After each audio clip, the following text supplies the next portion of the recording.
Hello, I'm Leonard Hock, a proud member of the ACOI for many decades now, and I'm also very proud of you, my colleagues, great subject matter experts, great physicians, and whenever I attend one of our educational events, a seminar, virtual or live, I'm impressed with the great presentations. Now, I want to give you just a few tips to make those great presentations even better. First of all, the presenter. You as the presenter want to show authority and have respect of the audience. So dress just a little bit better than your audience members. Even if you're on the beach with shorts and flip-flops, look just a little bit sharper. Now, if you wear some special clothes or a costume, that may work very well to keep their attention. Just be sure it's not distracting from your teaching points. I think that's so important. When you get on the stage or virtual, be sure that you have some bearing, that you connect with your audience. Don't hide behind the podium. You can be there if you need to and you're confident there, but stand to the side just a bit.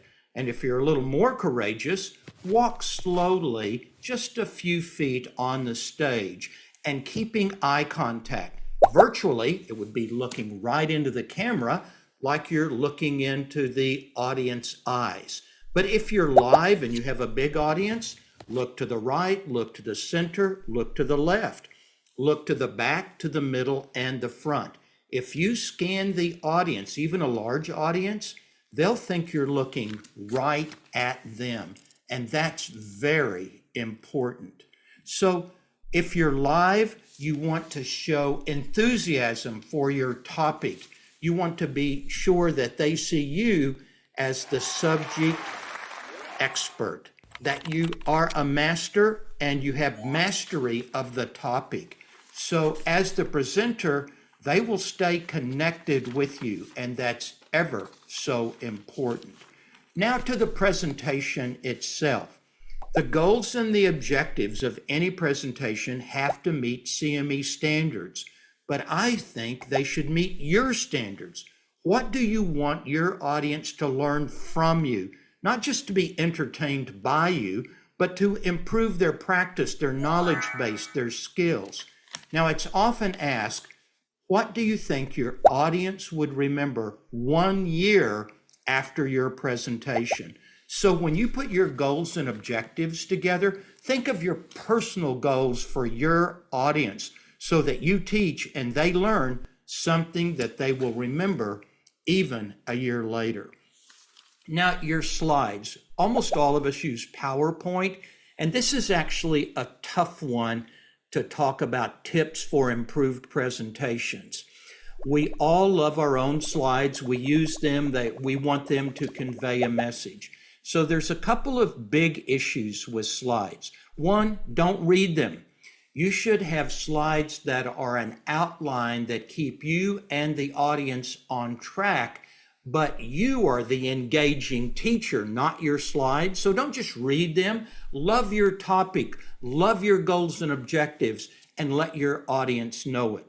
The other thing that's difficult about slides is that we all, me included, want to make a slide that represents that scale or graph or journal article. And it ends up that it can't be read from the back of the room. Well, really, it can't be read from the middle or the front of the room. So any slide, no matter how important you think it is, no matter how much you love it, no matter what you think this is the slide that makes the whole point, if you have to apologize for it, defend it, or explain it, don't use it.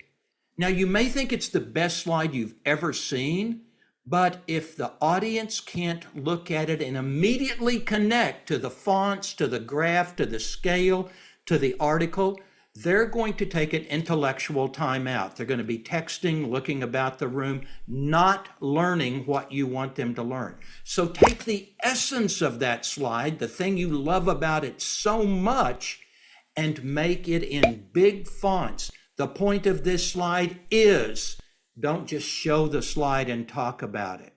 This is a tough one. It's hard for presenters to get over showing a slide that cannot be read and not understood and has to be apologized for.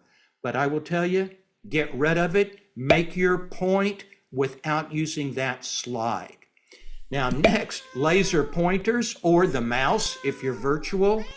We think that it helps us focus on the second column in the third row or the scale of the graph. Actually, it doesn't. It's a terrible distractor. So if you use a laser pointer or a mouse virtually, quit. Don't use them at all. A laser pointer does demonstrate one clear thing: your tremor.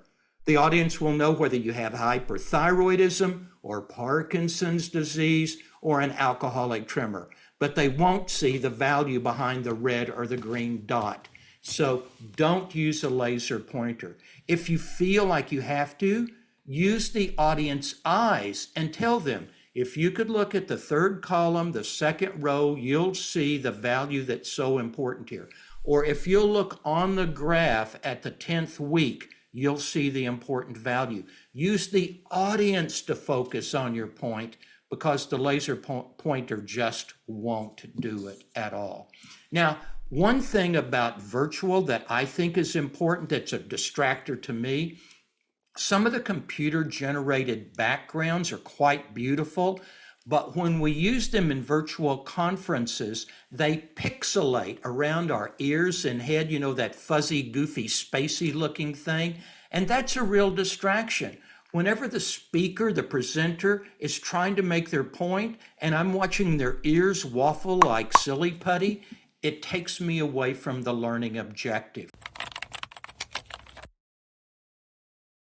There's just a very few points about the presenter and the presentation, hopefully to make your great presentation just a little better. Thank you.